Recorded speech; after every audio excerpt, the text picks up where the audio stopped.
Bonsoir à tous, bonsoir à chacun, bonsoir à chacune. J'espère que vous allez bien. On est ravis de vous avoir avec nous ce soir. Non pas comme une fois de plus, non pas comme une habitude, mais vraiment comme quelque chose d'exceptionnel. Parce que si on a le souffle de vie, si on est debout, si on a pu marcher pour venir dans ce lieu ou tout simplement cliquer sur ce lien, c'est que Dieu nous a donné ce souffle de vie ce matin. Et nous voulons vraiment le louer, l'adorer et proclamer son nom.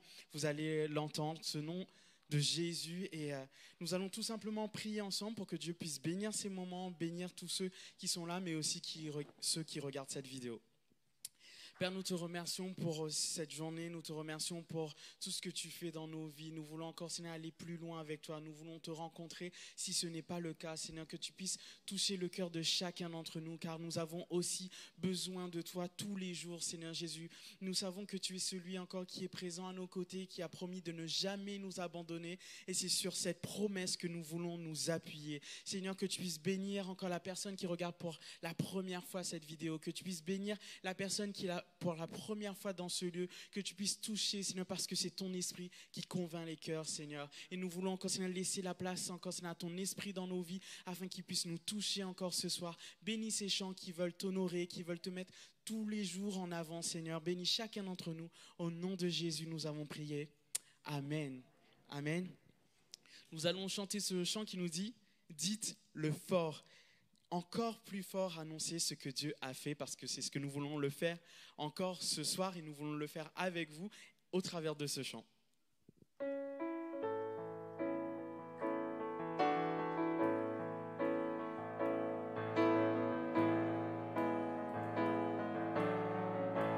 On y va? Entendez tous l'appel.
Quand son nom retentit de la nature, un chant jaillit, car il vient juger la terre avec justice et vérité.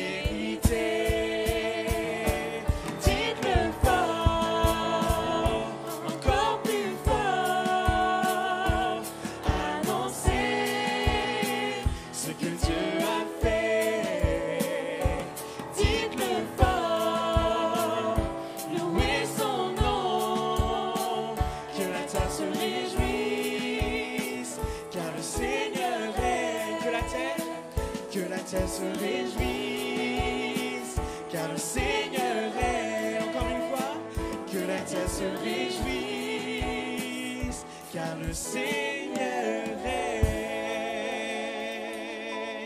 Amen.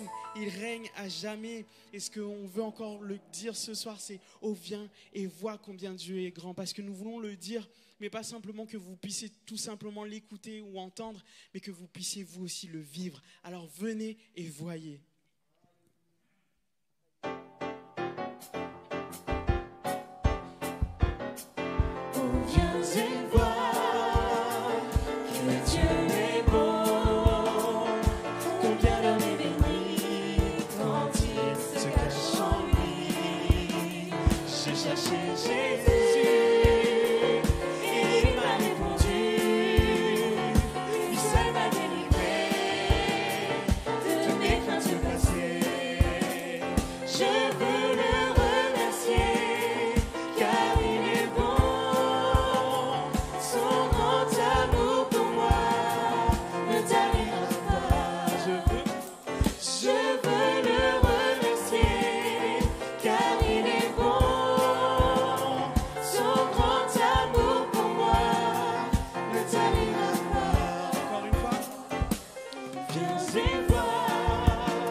Le proclamer qu'il est notre sauveur, il nous aime et notre roi est couronné et son règne est justice et il est puissant, il est glorieux, il est le roi de l'univers. Amen.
Les rois de l'univers, on vous parle d'un roi, on vous parle d'un sauveur. Et comme je l'ai dit au début, on va être simplement là pour vous proclamer le nom de Jésus.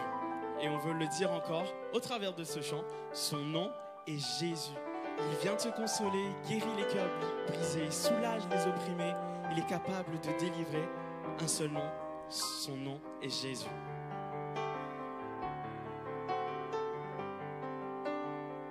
Son nom est Jésus, Jésus, il vient pour te consoler. Il guérit les cœurs brisés, soulage les opprimés. Il est toujours capable de délivrer. Son nom est Jésus, Jésus, il vient pour te consoler. Il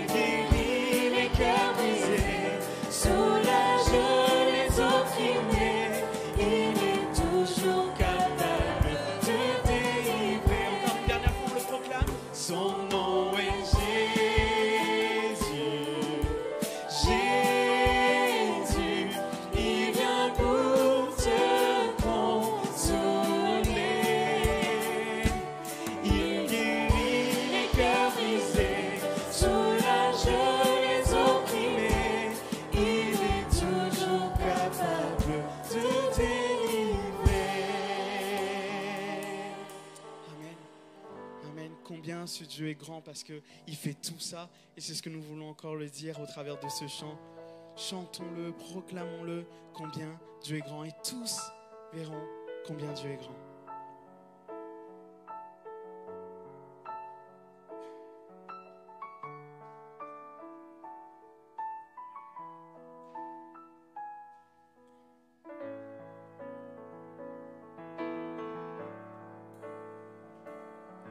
Le roi dans sa beauté, vêtu de majesté, la terre est dans la joie, la terre est dans la joie, sa gloire resplendit, l'obscurité s'enfuit au son de sa voix, au son de sa voix. Combien Dieu est grand, chantons-le combien Dieu est grand, et tous verront combien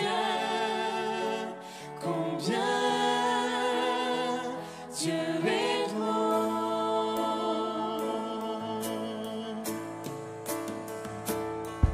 Car d'âge en âge il vit, le temps lui est soumis, commencement et fin, commencement et fin. Céleste dignité, Dieu d'éternité, il est l'agneau divin, il est l'agneau divin. Ensemble chantons-le. Combien Dieu est grand, chantons-le combien Dieu est grand, et tous verront combien Dieu est grand. Encore une fois, combien Dieu est grand. Combien Dieu est grand, chantons-le combien Dieu est grand, et tous verront combien Dieu est grand.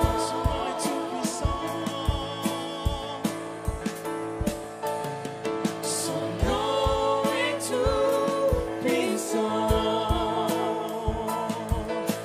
digne de louange. Je chanterai combien Dieu est grand. Encore une fois, son nom est tout puissant. Son nom est tout puissant, digne de louange. Je chanterai combien Dieu est grand. Dernière fois, combien Dieu est grand, chantons-le combien Dieu est grand, et tous verront combien Dieu est grand. Amen. Combien Dieu est grand. Et parce que quand nous acceptons Jésus, on peut le proclamer et dire « Tu es ma force incomparable. Tu es mon amour inébranlable, Seigneur. Tu es mon espoir. Et dans l'abondance de ta grâce, je peux encore dire, Seigneur, que tu es ma force. » Amen. Après ce chant, nous laisserons place à la parole de Dieu qui sera portée par le pasteur Bruno Astier, qui sera portée par un pasteur, vous découvrirez bien. Et on va chanter ce chant ensemble avant de laisser place à la parole de Dieu.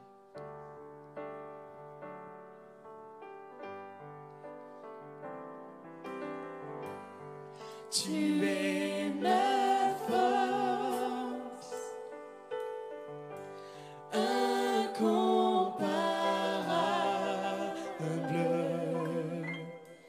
incomparable.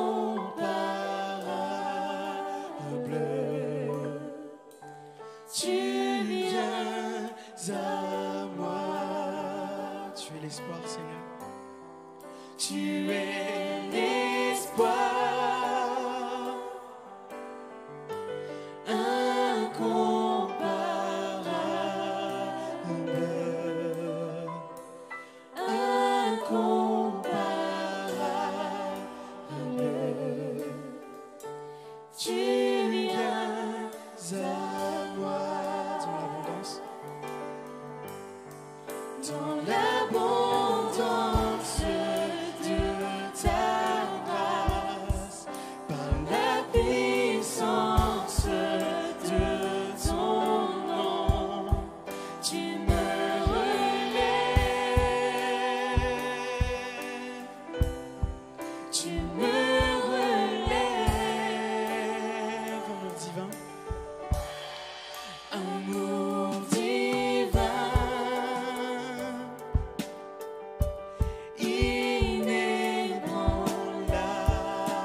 Laissons place à la parole de Dieu qui nous sera apportée par Simonet.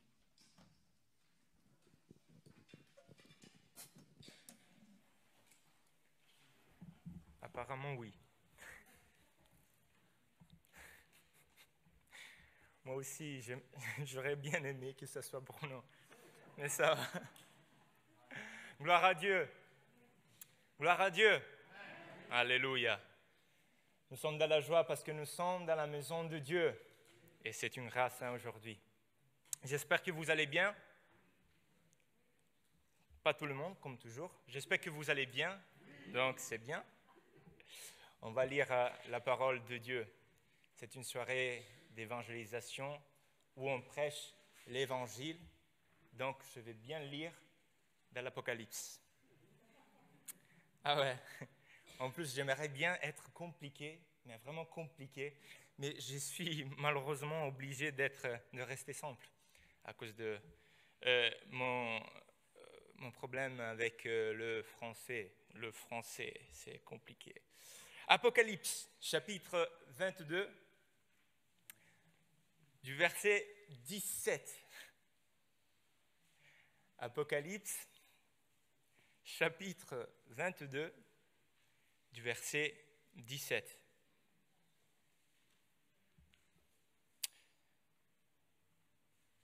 béni soit la parole de Dieu.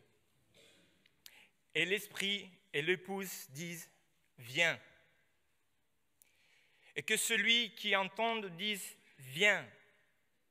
Et que celui qui a soif vienne. Que celui qui veut prenne de l'eau de la vie gratuitement.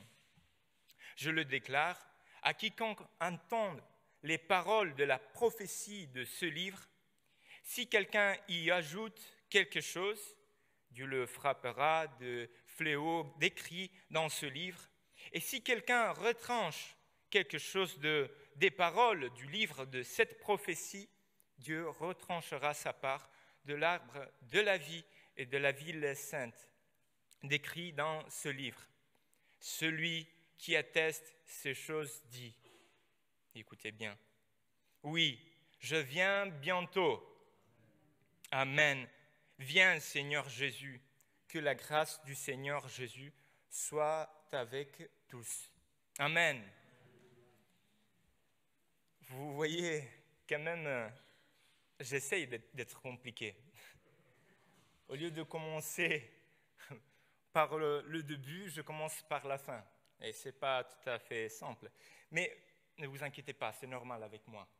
Moi, je suis comme ça, je commence toujours de la fin. Mais pour arriver quand même à vous en parler de ce que nous venons de lire, je dois en quelque sorte vous parler de la vie de Jésus. Je suis obligé d'expliquer quand même quelque chose qui concerne la vie de Jésus. Jésus, le Dieu depuis l'éternité, est venu sur la terre en forme d'homme. Bon, qui le croit, il peut dire Amen quand même. Si vous croyez, a grandi en stature et en intelligence. Il a enseigné beaucoup de choses, parmi lesquelles nous trouvons le pardon. Jésus a enseigné le pardon. Il a enseigné la miséricorde, la compassion. Et vous pouvez rajouter tellement de choses. J'espère que Jésus, en lisant la Bible, il vous a enseigné quelque chose. Moi, il m'a enseigné beaucoup de choses. Et non seulement il a enseigné, mais il a aussi agi. Jésus, il était un homme aussi pratique. Il a enseigné beaucoup de choses, il a parlé beaucoup. Je crois qu'il a parlé vraiment beaucoup à ses disciples, aux foules. Mais il a aussi enseigné. Il a aussi fait des choses pratiques, faisant du bien à des personnes qui étaient considérées comme le rebut de la société, rejetées par tous. Il a fait du bien à des personnes qui, pour le monde, ils ne le méritaient pas, apparemment. Ça, c'était Jésus. Quelqu'un qui marchait et dans sa vie faisait du bien. Jésus, on peut le identifier aussi comme un opérateur de miracles extraordinaires. Moi, je le crois. Miracles dont beaucoup de nous aujourd'hui, on peut témoigner. Dont beaucoup de nous aujourd'hui, on peut dire « Oui, Jésus a fait un miracle dans ma vie ». Moi, pour la grâce de Dieu, j'ai la possibilité de visiter beaucoup de personnes ici et aussi présentes. J'ai la possibilité de visiter et à chaque fois, je me régale en écoutant ce que Jésus a fait dans votre vie. J'ai écouté tellement de témoignages de miracles que franchement, chaque fois que je sors des maisons, je suis tellement content et je dis, ouais, ça c'est notre Dieu. Ça, c'est notre Jésus. Il est capable encore aujourd'hui de faire des miracles. Ce qu'il faisait, il le fait. Ce qu'il disait, il le fait encore aujourd'hui. Mais ce même Jésus a été rejeté, maltraité, humilié et tué. Ça, c'est l'histoire. Hein. Ça, c'est l'évangile. C'est la vie de Jésus. Il faut dire le bien, ce qu'il a fait. Mais il faut dire vraiment tout ce qui s'est passé aussi. Maltraité, humilié, tué, pendu sur le bois dur de la croix à cause de mes péchés et tes péchés. À cause de nos iniquités. Et ça, c'est la réalité de l'Évangile. Mais la mort n'a pas pu le retenir. Amen. Et ça aussi, c'est une vérité. Et nous le croyons, le troisième jour est ressuscité. Et ça, c'est la vie de Jésus. Mort, pendu à la croix, mais il est aussi ressuscité. Et en conclusion, il est monté au ciel à la droite du Père.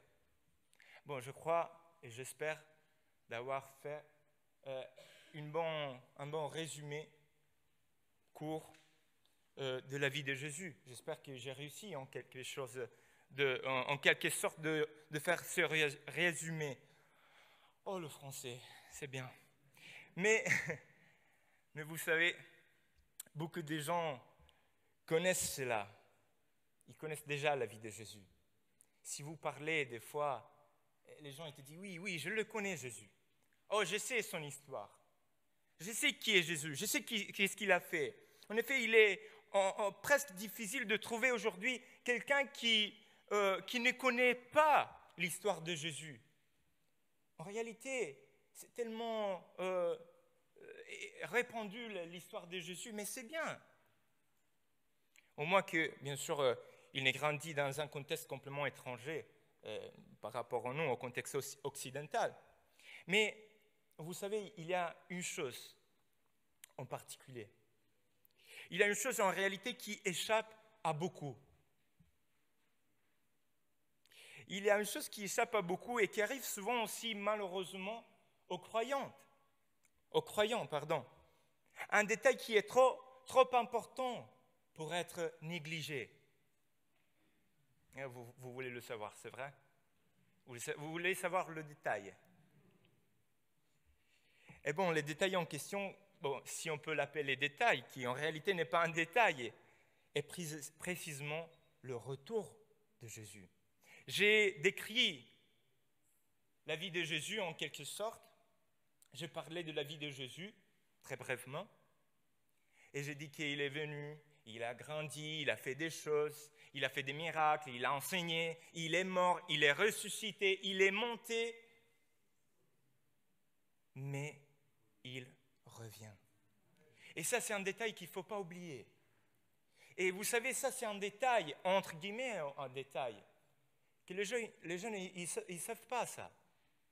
Tellement de fois, j'ai parlé avec les gens dans la rue pendant que j'évangélisais, et je disais, mais vous savez, Jésus, il va revenir, et il retourne. Et ils disaient, ah bon? Ah ben c'est vrai? Ah mais je ne le savais pas ça. Mais en toute cette année que quand même je connaissais l'histoire de Jésus, je ne savais pas qu'il allait revenir. Mais c'est une réalité aussi de l'Évangile. Jésus revient. Et il n'y a aucun doute, je suis sûr, certain de ça. Jésus revient bientôt et l'Église dit Amen. C'est la réalité. Et en réalité, chaque fois que je dis ça, j'ai des frissons. En italien, on dit la pelle d'oca. Je crois que c'est... Voilà. Oui, c'est ça. Les chaînes de poule. C'est vrai. Parce que c'est une chose tellement extraordinaire aussi. Et vous savez pourquoi? Parce que l'histoire de Jésus, c'est vrai qu'il est quelque chose que c'est dans le passé. Même si aujourd'hui nous vivons des choses particulières au travers de l'histoire de Jésus, au travers de Jésus. Mais le retour de Jésus est quelque chose que doit venir. Et que nous devons être prêts peut-être à voir, à assister. Et honnêtement, c'est ce qui me terrifiait le plus quand j'étais ado. Quand j'étais adolescent et j'entendais, j'écoutais que Jésus devait retourner, j'avais tellement peur. Ça me faisait vraiment peur. J'avais peur. Et je pense que pour certains, les ados, et ici présents, les gens qui ne sont pas convertis, le retour de Jésus, c'est quelque chose que des fois il fait peur. Hein. Et parfois, j'ai rentré chez moi et je savais que ma mère, elle était à la maison, mon père, il était à la maison, ma soeur aussi. J'ai rentré et j'ai trouvé personne. J'ai commencé à ouvrir toutes les portes de la maison. Ils sont où? Ils m'ont dit qu'ils étaient à la maison. Ils sont partis. Et j'ai dit, Jésus est retourné et je suis là. Je suis resté. Et je suis sûr que c'est arrivé à quelqu'un d'entre vous. C'est arrivé à personne. Combien de fois? Et j'ai transpiré. J'allais aussi chez mes cousins à chercher s'il était là. Bon, et c'est vrai, parce que je le savais, je le croyais. Je croyais que Jésus allait retourner. Je n'étais conscient.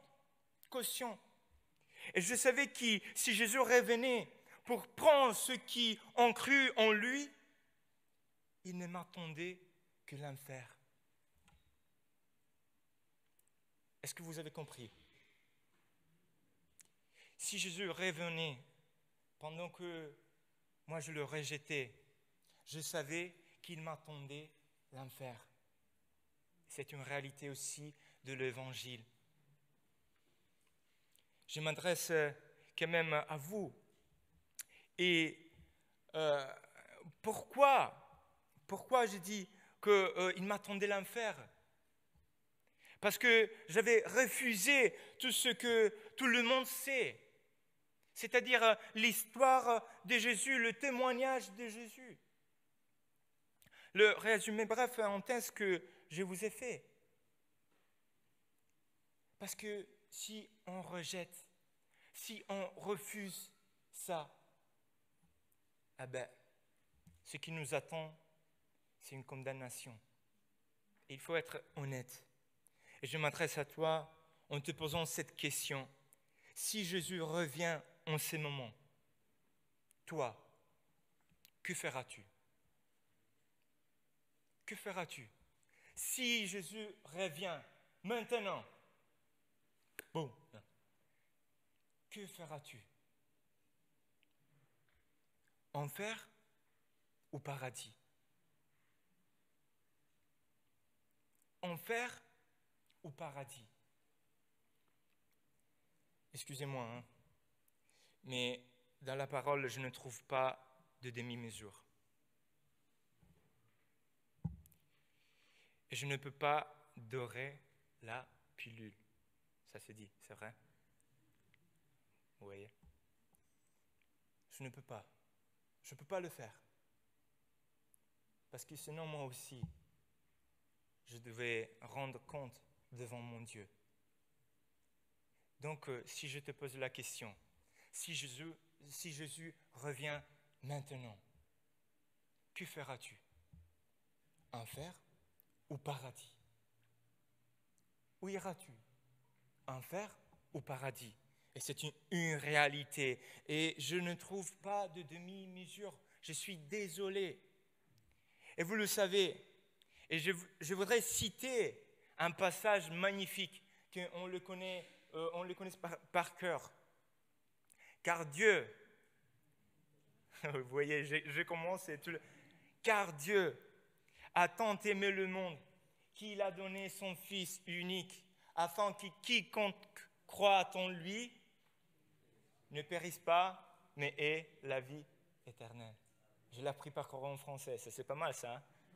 Je voulais le dire en italien, mais j'ai dit non, ça va, je le fais en français. Mais ça, c'est Jean 3, 16. Mais quelqu'un, il peut me dire le verset 18 ?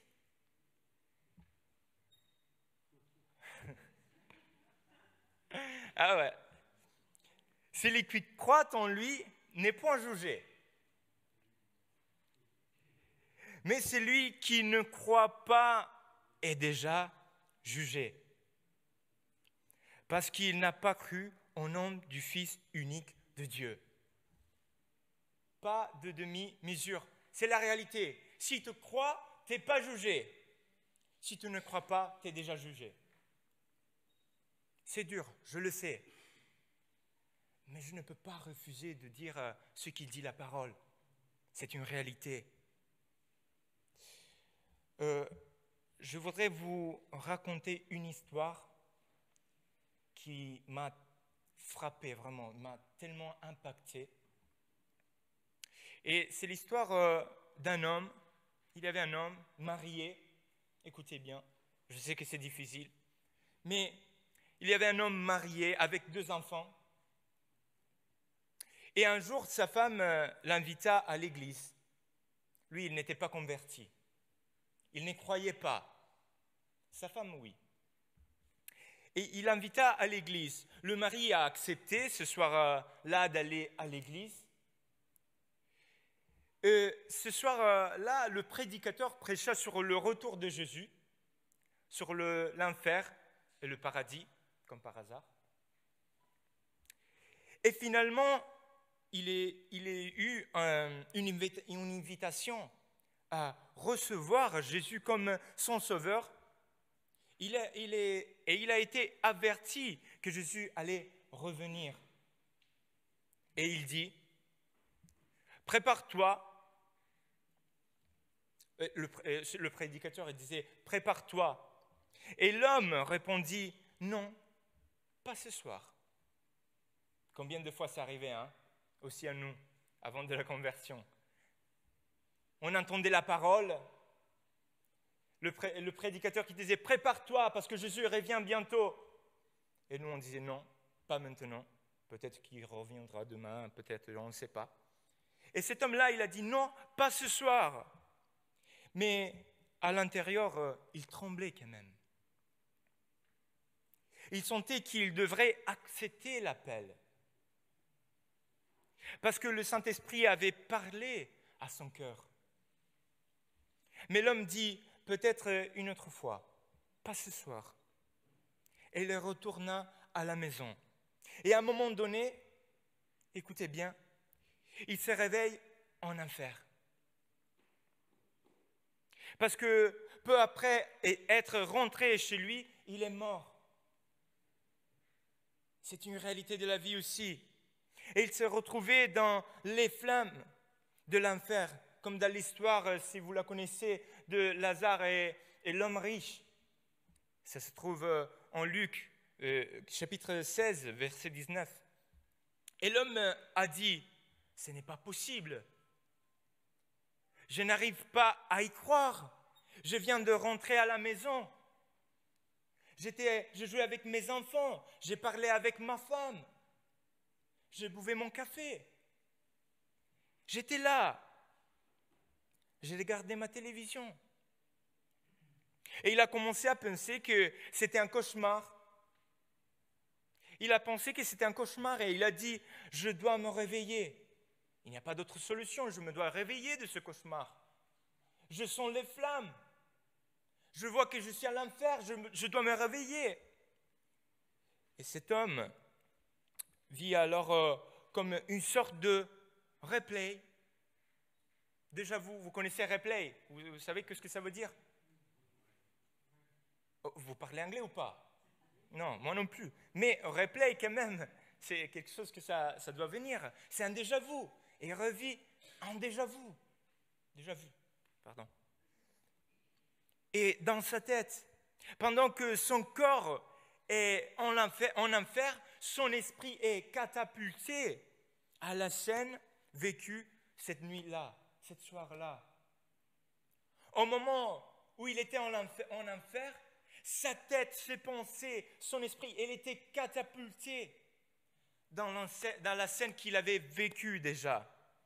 Il regardait la télé, il jouait avec les enfants ils jouaient, sa femme faisait le café. Et il dit à sa femme, j'ai fait un cauchemar terrible. J'ai fait un cauchemar terrible. Je me suis retrouvé en enfer. J'ai senti les flammes. Je me suis senti complètement séparé de Dieu. Et il a dit à sa femme, dis-moi s'il te plaît que je suis vivant, que je suis vive. Et sa femme, elle a répondu, tout va bien, bois ton café, tout va bien. Alors cet homme dit, pouvons-nous aller à l'église ce soir? Est-ce que nous pouvons aller à l'église? Il avait compris que ça passait quelque chose. Sa femme répondit, oui, bien sûr, il y a le culte ce soir. Et ils se préparèrent et allèrent à l'église. Pendant le trajet, il demandait toujours à son épouse, dis-moi s'il te plaît, je suis vivant. Est-ce que je suis vivant? Est-ce que je suis en vie, pardon. Il arrivait à l'église et il reconnaît les mêmes personnes, le même prédicateur. Et pendant qu'il écoutait, il a compris que c'était la même parole, la même prédication. Et il vit la même soirée. C'était complètement pareil. Mais cette fois, il n'attendait pas la fin de la prédication. Il n'attendait pas la fin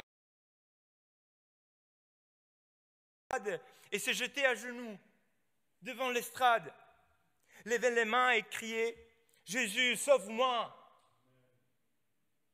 Je ne veux pas aller en enfer. Et alors qu'il est sur le point de réaliser quelque chose, le scénario change et se retrouve de nouveau en enfer. Vous pouvez imaginer comment c'est terrible. Alors qu'il était à l'église, il cherchait le salut, il s'est agenouillé devant l'estrade, il a crié « Jésus, sauve-moi !»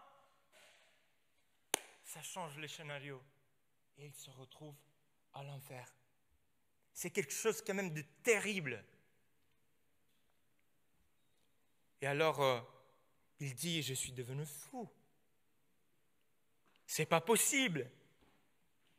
Mais après un certain temps, le même scénario, la même personne revenait. Mais cette fois, il était conscient qu'il était en enfer. À chaque fois, il revivait la même chose, les mêmes personnes, la même prédication, le même prédicateur. Ah déjà, si c'était une soirée comme ça, vous pouvez imaginer combien c'était dur. Et à chaque fois, au moment où il devait accepter l'appel que Jésus lui avait dit, lui avait demandé de répondre, il change le scénario.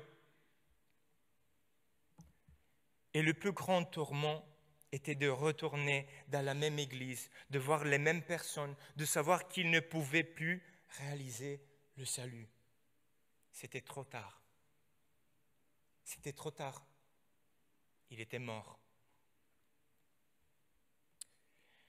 Jésus revient bientôt. Jésus revient bientôt. Ce qui arriva du temps de Noé arrivera de même à l'avènement du Fils de l'homme. Matthieu 24, 37. Et la parole t'invite à accepter. Tu connais ce que Jésus a fait pour toi. Nous connaissons ce que Jésus a fait pour nous. N'attends pas demain. Jésus revient bientôt pour prendre ceux qui ont cru en lui, qui ont permis à son sacrifice, à son sang, de laver ses péchés. Récemment, le pasteur Legrand, dans une de ses prêches, a posé une simple question que, franchement, il m'a bouleversé, il m'a vraiment interpellé. Et la question vient de la parole de Dieu, qui dit « Comment échapperons-nous en négligeant un si grand salut qui, annoncé d'abord par le Seigneur, nous a été confirmé par ceux qui l'ont entendu ?» Comment Jésus revient bientôt. Il faut être prêt. Il ne faut pas repousser à demain. Il ne faut pas attendre. Jésus revient bientôt. Et il vient pour prendre ceux qui ont cru en lui. Ceux qui ont cru au sacrifice de l'agneau. Ce n'est plus le moment de reporter. Aujourd'hui, si tu écoutes la voix du Seigneur, ne durcis pas ton cœur. Prions ensemble. Alléluia, alléluia. Béni sois-tu, Seigneur, mon Dieu. Alléluia. Oui, Seigneur, c'est la vérité. C'est la vérité de l'Évangile. Seigneur, tu reviens bientôt, Jésus. Et ton Église, ton épouse, elle t'attend. Elle te dit, viens, Maranatha. Mais Seigneur, nous te prions aussi pour ceux qui ne sont pas prêts, ceux qui ont refusé, ceux qui ne croient pas. Seigneur notre Dieu, nous prions pour eux afin que leurs yeux s'ouvrent, ils puissent accepter le sacrifice de Jésus, ce qu'il a fait. Seigneur, merci. Merci pour tout ce que tu fais. Merci parce que, Seigneur, nous t'appartenons. Merci, notre Dieu, dans le nom de Jésus. Amen. Alléluia. Alléluia. Je voudrais dire à David, s'il vous plaît, si...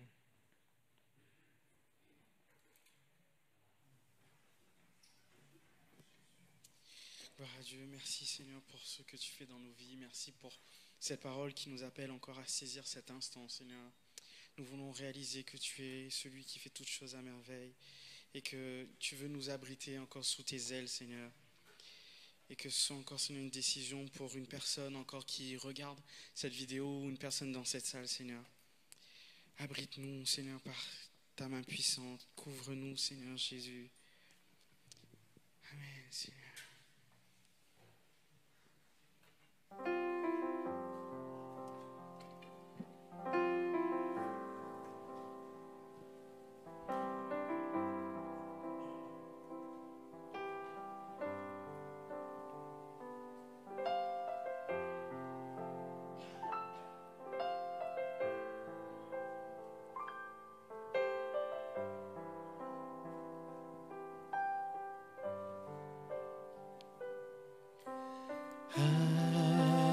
Abrite-moi sous tes ailes, couvre-moi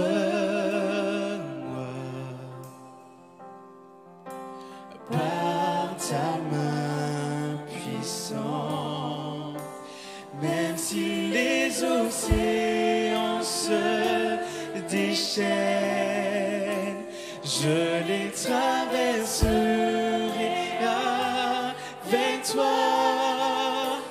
Père, tu domines les tempêtes, je suis tranquille car tu es là.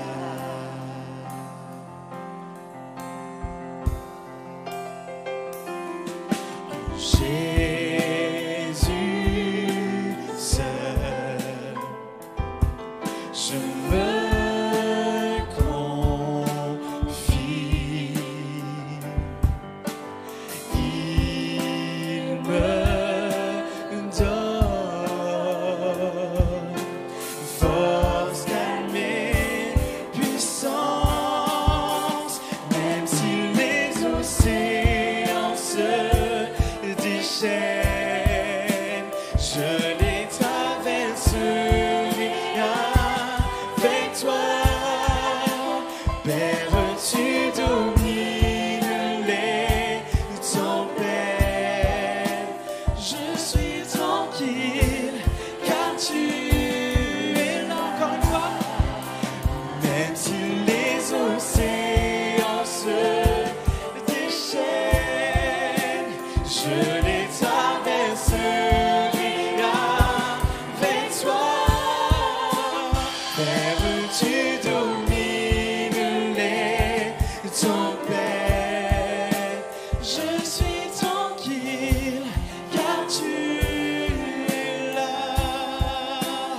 Je suis tranquille, car tu es là. Je suis tranquille, car tu es là. Amen, oui, Seigneur. Merci Seigneur pour ces instants. Nous remercions tous nos amis qui nous ont suivis sur cette vidéo. Que Dieu vous bénisse. À très bientôt.